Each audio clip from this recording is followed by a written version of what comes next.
এই ভিডিওটি শুরু করার আগে আমি আপনাকে একটি প্রশ্ন জিজ্ঞাসা করতে চাই। আপনার জীবনে কি কখনো এমন কারো সাথে দেখা হয়েছে যিনি আপনার বিশ্বাসের সাথে বিশ্বাসঘাতকতা করেছেন?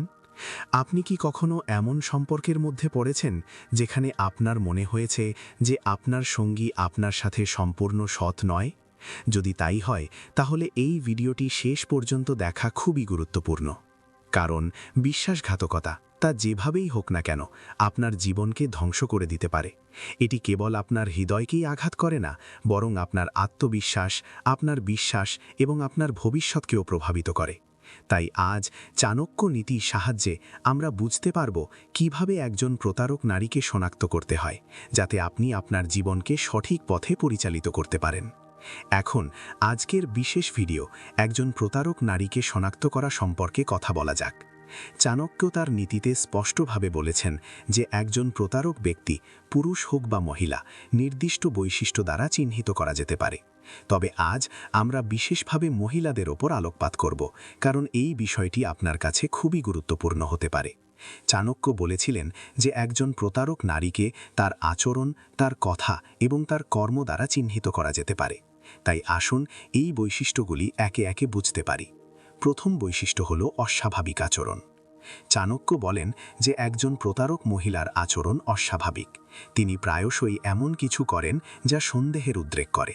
উদাহরণস্বরূপ, যদি আপনার স্ত্রী বা স্বামী হঠাৎ করে তার রুটিন পরিবর্তন করে, কোনো উপযুক্ত কারণ ছাড়াই গভীর রাতে বাইরে থাকে, অথবা তার ফোন নিয়ে খুব সক্রিয় হয়ে ওঠে, যদি তুমি আরও সতর্ক হও, তাহলে এটি একটি লক্ষণ হতে পারে। চাণক্য বলেন, যখন একজন ব্যক্তি তার আচরণ লুকানোর চেষ্টা করেন, তখন তারা অজান্তেই কিছু সংকেত দেন যা তাদের উদ্দেশ্য প্রকাশ করে। অতএব তোমার সঙ্গীর আচরণের ওপর নজর রাখা দরকার। দ্বিতীয় লক্ষণ হল মিথ্যে বলা। চাণক্য বলেন, প্রতারণা এবং মিথ্যে বলা একই মুদ্রার দুটি দিক।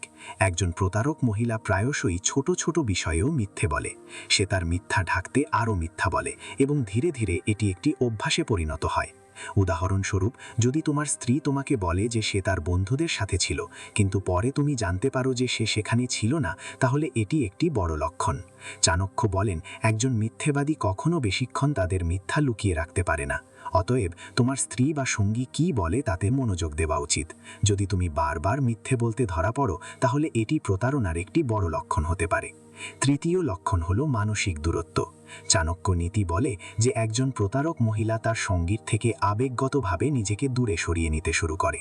সে আগের মতো খোলাখুলিভাবে যোগাযোগ করে না, তোমার সাথে সময় কাটাতে আগ্রহ দেখায় না এবং প্রায়শই দূরত্ব বজায় রাখার জন্য অজুহাত দেখায়। এই দূরত্ব ধীরে ধীরে বৃদ্ধি পায় যতক্ষণ না তোমাদের দুজনের মধ্যে কোনো মানসিক সংযোগ নেই। চাণক্য বলেন যে সম্পর্কের ভিত্তি নির্ভর করে বিশ্বাস এবং ভালোবাসার উপর। যদি এই ভিত্তি দুর্বল হয়ে যায়, তাহলে সম্পর্ক টিকতে পারে না। অতএব যদি তুমি তোমার সম্পর্কের মধ্যে এই দূরত্ব অনুভব করো, তাহলে তোমাকে সতর্ক থাকতে হবে। চতুর্থ লক্ষণ হল অন্যদের অতিরিক্ত প্রশংসা। চাণক্য বলেন যে একজন প্রতারক মহিলা প্রায়শই তার নিজের স্বামীর চেয়ে অন্যদের বেশি প্রশংসা করেন। সে বারবার অন্যের গুণাবলী তুলে ধরে এবং তোমাকে মনে করিয়ে দেয় যে তুমি তার জন্য যথেষ্ট নও। এটি একটি মনস্তাত্ত্বিক কৌশল যা সে তার প্রতারণাকে ন্যায্যতা দেওয়ার জন্য ব্যবহার করে। উদাহরণস্বরূপ, যদি তোমার স্ত্রী বারবার তার কোনো পুরুষ বন্ধুর প্রশংসা করে, তোমাকে বলে যে সে কতটা চমৎকার, সে কতটা বুদ্ধিমান এবং কেন তুমি তার মতো নও, তাহলে এটি একটি বড় লক্ষণ। চাণক্য বলেন যে একজন সত্যিকারের সঙ্গী কখনো তার সঙ্গীর তুলনা অন্য কারো সাথে করে না। পঞ্চম লক্ষণ হল অপ্রয়োজনীয় রাগ এবং বিরক্তি। চাণক্য নীতিতে বলা হয়েছে যে একজন প্রতারক মহিলা প্রায়শই ছোট ছোট বিষয়ে রেগে যায় এবং বিরক্ত হয়। এর কারণ হল সে তার অপরাধবোধ লুকানোর চেষ্টা করে। যখন সে তোমার সাথে থাকে, তখন সে ভয় পায় যে তুমি তার প্রতারণা জানতে পারবে এবং এই ভয় তাকে রাগের দিকে ঠেলে দেয়। উদাহরণস্বরূপ, যদি তুমি তাকে একটি সহজ প্রশ্ন জিজ্ঞাসা করো, যেমন আজ তুমি কোথায় ছিলে, এবং সে প্রশ্নটি শুনে রেগে যায় এবং অকারণে তোমার উপর চিৎকার করতে শুরু করে, তাহলে এটি একটি লক্ষণ হতে পারে। চাণক্য বলেন যে যারা সত্যে বিশ্বাস করে তারা কখনো প্রশ্ন করতে ভয় পায় না। ষষ্ঠ লক্ষণ হল গোপন আচরণ। চাণক্য বলেন যে একজন প্রতারক মহিলা তার আচরণ গোপন রাখার চেষ্টা করে। সে তার ফোনটি পাসওয়ার্ড দিয়ে লক করে রাখে, তার বার্তা এবং কল লুকিয়ে রাখে এবং তোমার সামনে ফোনে কথা বলা এড়িয়ে যায়। যদি তুমি তার ফোনের দিকে তাকাও তাহলে সে নার্ভাস বা রেগে যায়। এটি একটি প্রধান লক্ষণ যে সে কিছু লুকাচ্ছে। চাণক্য বলেন যে একটি সত্যিকারের সম্পর্ক স্বচ্ছতার উপর নির্মিত। যদি তোমার সঙ্গী তোমার কাছ থেকে কিছু লুকায় তাহলে এটি বিশ্বাসের অভাবের লক্ষণ। সপ্তম লক্ষণ হল অপ্রয়োজনীয় খরচ। চাণক্য নীতিতে বলা হয়েছে যে একজন প্রতারক মহিলা প্রায়শই তার প্রতারণা লুকানোর জন্য অপ্রয়োজনীয় খরচে লিপ্ত হন। উদাহরণস্বরূপ, যদি আপনার স্ত্রী হঠাৎ করে দামি পোশাক, গয়না বা মেকআপের পেছনে বেশি খরচ করতে শুরু করেন এবং আপনি বুঝতে না পারেন যে এই টাকা কোথা থেকে আসছে বা কেন খরচ করা হচ্ছে, তাহলে এটি একটি লক্ষণ হতে পারে। এখন পর্যন্ত আমরা 7টি লক্ষণ নিয়ে আলোচনা করেছি যা আপনাকে একজন প্রতারক মহিলাকে শনাক্ত করতে সাহায্য করতে পারে। কিন্তু বন্ধুরা, একটি জিনিস বোঝা গুরুত্বপূর্ণ। এই লক্ষণগুলির উপর ভিত্তি করে তাড়াতাড়ি সিদ্ধান্তে পৌঁছাবেন না।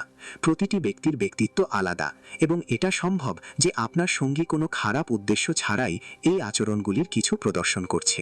অতএব আপনাকে অবশ্যই এই লক্ষণগুলি অত্যন্ত বোধগম্যতা এবং ধৈর্যের সাথে পরীক্ষা করতে হবে।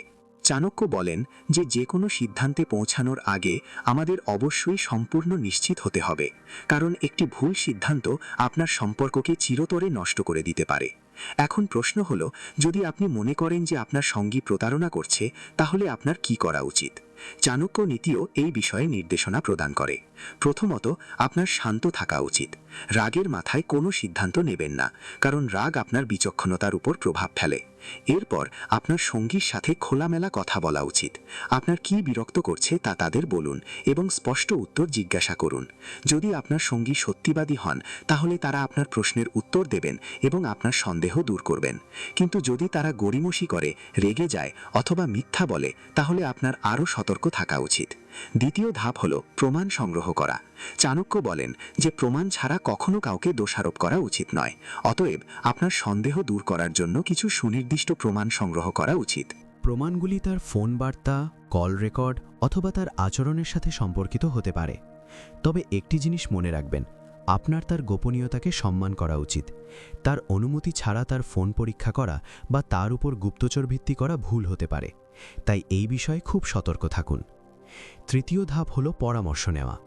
চাণক্য বলেন যে যখন আমরা কোনো সংকটে থাকি, তখন আমাদের উচিত আমাদের চেয়ে বয়স্ক এবং অভিজ্ঞ ব্যক্তিদের কাছ থেকে পরামর্শ নেওয়া।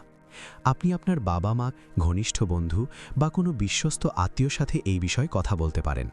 তারা আপনাকে সঠিক পরামর্শ দিতে পারেন এবং সঠিক কাজটি কী তা বুঝতে সাহায্য করতে পারেন।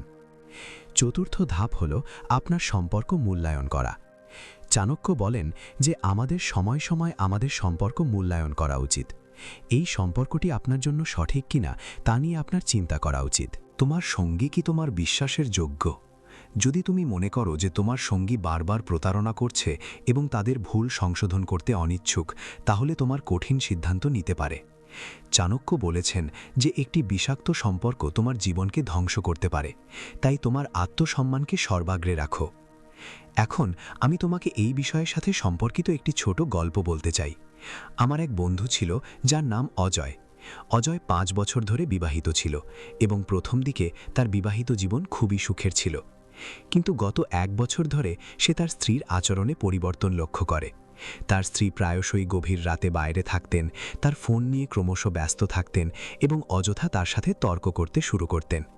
অজয় সন্দেহ করতেন যে কিছু ভুল আছে। সে তার স্ত্রীর সাথে এটি সম্পর্কে কথা বলার চেষ্টা করেছিল, কিন্তু সবসময় রাগের মুখোমুখি হতে হতো। অবশেষে অজয় চাণক্য নীতির সাহায্য চেয়েছিল। সে তার স্ত্রীর আচরণ মনোযোগ সহকারে পর্যবেক্ষণ করেছিল এবং কিছু প্রমাণ সংগ্রহ করেছিল। সে আবিষ্কার করেছিল যে তার স্ত্রীর অন্য একজন পুরুষের সাথে সম্পর্ক রয়েছে। অজয় এতে গভীরভাবে দুঃখিত হয়েছিল, কিন্তু সে হাল ছাড়েনি। সে তার স্ত্রীর থেকে আলাদা হওয়ার সিদ্ধান্ত নিয়েছে এবং আজ সে একটি নতুন জীবন যাপন করছে। এই গল্পটি আমাদের শেখায় বিশ্বাসঘাতকতাকে চিনতে পারা এবং তার মোকাবিলা করা কতটা গুরুত্বপূর্ণ। চাণক্য বলেন, যারা তাদের আত্মসম্মানকে প্রাধান্য দেয় তারা কখনো হাল ছাড়ে না। তাই যদি আপনার সন্দেহ হয় যে আপনার সঙ্গী প্রতারণা করছে, তাহলে আপনার সাহসের সাথে তাদের মোকাবিলা করা উচিত। এখন বিশ্বাসঘাতকতা এড়াতে কিভাবে করবেন তা নিয়ে আলোচনা করা যাক। চাণক্য নীতি এই বিষয়ে বেশ কিছু কার্যকর টিপস প্রদান করে। প্রথম সুপারিশ হল আপনার সম্পর্কে স্বচ্ছতা বজায় রাখা। আপনার সঙ্গীর সাথে খোলামেলা কথা বলুন, আপনার অনুভূতি শেয়ার করুন এবং তাদেরও একই কাজ করতে উৎসাহিত করুন। যখন কোনো সম্পর্কের মধ্যে স্পষ্টতা থাকে তখন বিশ্বাসঘাতকতার সম্ভাবনা কমে যায়। দ্বিতীয় সুপারিশ হল বিশ্বাস বজায় রাখা। চাণক্য বলেন, বিশ্বাস যে কোনো সম্পর্কের ভিত্তি। আপনি যদি আপনার সঙ্গীকে বিশ্বাস করেন এবং তারা আপনাকে বিশ্বাস করে, তাহলে বিশ্বাসঘাতকতার কোনো স্থান নেই। কিন্তু এই বিশ্বাস অন্ধ হওয়া উচিত নয়। আপনার সঙ্গীর আচরণ পর্যবেক্ষণ করা উচিত এবং যদি আপনি কোনো ভুল লক্ষ্য করেন তাহলে অবিলম্বে কথা বলুন। তৃতীয় পরামর্শ হল আপনার সম্পর্ককে সময় দেওয়া। চাণক্য বলেন, যারা তাদের সম্পর্কের জন্য সময় দেয় না তারা তাদের সম্পর্ককে দুর্বল করে। তাই আপনার সঙ্গীর সাথে মানসম্পন্ন সময় কাটান, তাদের সাথে কথা বলুন, তাদের অনুভূতি বুঝুন এবং তাদের অনুভব করান যে তারা আপনার কাছে কতটা গুরুত্বপূর্ণ। যখন তোমার সঙ্গী তোমার ভালোবাসা এবং শ্রদ্ধা অনুভব করবে তখন সে প্রতারণার কথাও ভাববে না। চতুর্থ পরামর্শ হল তোমার ত্রুটিগুলি সংশোধন করা। চাণক্য বলেছেন যে প্রতারণা প্রায়শই সম্পর্কের অভাবের কারণে ঘটে। অতএব তোমার বিবেচনা করা উচিত যে তুমি তোমার সঙ্গীর চাহিদা পূরণ করছো কিনা এবং তাদের কাছ থেকে তারা যে ভালোবাসা, শ্রদ্ধা এবং সময় আশা করে তা দিচ্ছ কিনা। যদি না হয় তাহলে তোমার ত্রুটিগুলি সংশোধন করো, যাতে তোমার সম্পর্কের মধ্যে কোনো ত্রুটি না থাকে।